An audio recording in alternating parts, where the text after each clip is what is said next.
कहते हैं कौवा के कोसने से ढोर नहीं मरते, परंतु एक झूठ बार बार बोला जाए तो ना चाहकर भी आपको उस पर यकीन करना ही पड़ता है। कुछ ऐसी चीज़ें हमारे फिल्म जगत में हो जाती है।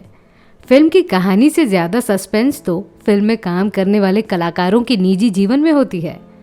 इस वीडियो में हम उस बात का पर्दाफाश करेंगे जिसे बताकर हमदर्दी का माहौल बनाया जाता है। असली कहानी जानने से पहले उस कथित किस्से पर एक नज़र डालते हैं। उसके बाद उस कहानी का दूसरा पहलू भी दिखाएंगे जिसे अक्सर कोई नहीं बताता। वो कहानी कुछ इस तरीके से है। हमारी चहेती अभिनेत्री रेखा, जिन्होंने अपनी बायोग्राफी भी रिलीज़ कर ली है। किताब के लेखक यासिर उस्मान ने लिखा है कि फिल्म के डायरेक्टर राजा नवाथे और बिस्वजीत ने शूटिंग के कुछ समय पहले ही एक रोमांटिक सीन फिल्माने का फैसला लिया था।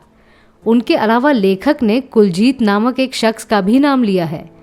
फिल्म जगत में कुलजीत नाम के सिर्फ एक एक्टर हैं जिनको याद करते हुए हमने कुछ महीनों पहले एक वीडियो बनाई थी।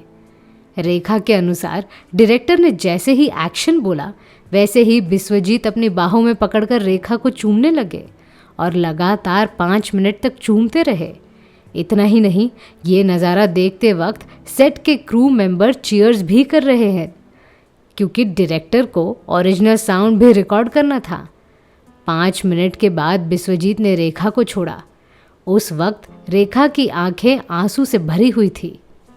ये इंसिडेंट सुनने में बहुत बुरा लगता है और एक समय के लिए हम ये भी सोचने लगते हैं कि जिसे हम चॉकलेट बॉय बोलते हैं, उस बिस्वजीत ने इस प्रकार का कृत्य करके इंसानियत को ठेस पहुंचाई है। इसके अलावा रेखा के लिए दिल में हमदर्दी भी उभरने लगती है। ये भी नहीं भूलना चाहिए कि उस वक्त रेखा मात्र 15 साल की थी। 1969 में रिलीज़ के लिए तैयार उस फिल्म का नाम था अनजाना सफ़र और साथ ही फिल्म इतिहासकारों के अनुसार वो रेखा की पहली फिल्म थी। परंतु उस किसिंग सीन के कारण फिल्म बीच में ही अटक गई।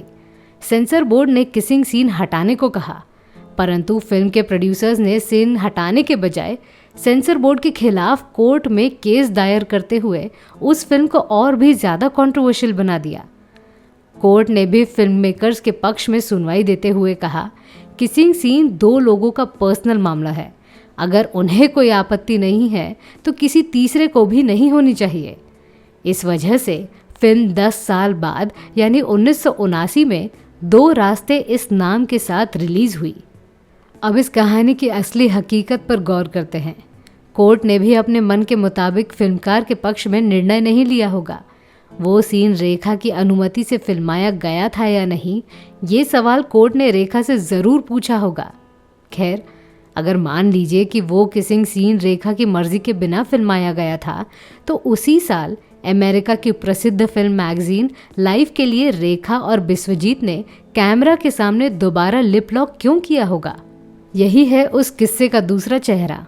भारत में रेखा के किस की कंट्रोवर्सी बढ़ते ही हॉलीवुड की लाइफ मैगजीन ने अपने मैगजीन में इस कहानी को लिखा और उसे शीर्षक दिया गया किसिंग क्राइसिस ऑफ इंडिया। इस अतरंगी कहानी पर मिर्च मसाला चढ़ाने के लिए मैगजीन ने रेखा और बिस्वजीत को अमेरिका बुलाया और उस सीन की लाइव फोटो खींचने के लिए उसी प्रकार का माहौल दोबारा से बनाया गया। स्क्रीन पर आप तस्वीर देख रहे हो, वो उसी मैगजीन की तस्वीर है। अब सवाल उठता है कि दोबारा किस सीन देते वक्त रेखा को शर्मिंदगी महसूस नहीं हुई होगी। वैसे भी एक्टिंग एक हुनर है। प्रोफेशनल लाइफ में इस प्रकार की चीज़ें होती रहती है। अश्लील सीन देना एक एक्टर का जॉब होता है।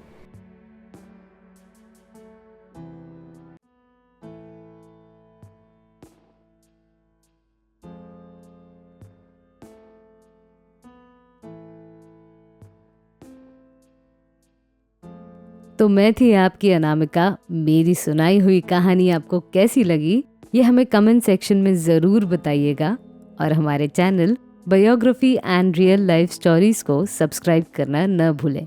नमस्कार।